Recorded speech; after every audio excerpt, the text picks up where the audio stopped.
नमस्कार मंडळी. तर आज आलो आहे आपण ब्लू स्टारची ए सी सर्व्हिस करायला. हे विंडोवर बघू शकता तुम्ही आणि याचा फ्लॅप मी तुम्हाला खोलून दाखवतो आहे. बघा, एक मिनटं. लाईट लावली तर थोडा घाण याचा ब्लोअर आहे. सो आपण याला जेट सर्व्हिस करणार आहे. बॉडी ओपन करून घेतो. त्यानंतर बघू शकता तुम्ही मागची कॉईल याची किती घाण आहे. तर आता हिला जेट सर्व्हिस करून आपण पुरा प्रॉपर क्लीन करणार आहोत. किती घाण आहे बघा, किती ब्लॉक आहे ही ए सी.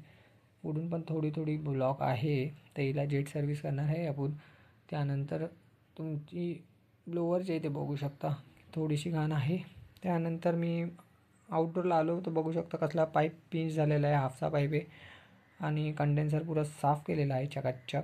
त्यानंतर बॉडी पण साफ केलेली आहे. बघा, इंडोरचं मी जेट पंप मारल्यानंतरची तुम्हाला कॉईल दाखवतो आहे. ब्लोअर बघा, फुल एकदम चकाचक प्रॉपर क्लिनिंग केलेली आहे. आणि त्यानंतर आपण ए सी ऑन करून टेम्परेचर 20 सेट करून चेक केलेला आहे. धन्यवाद.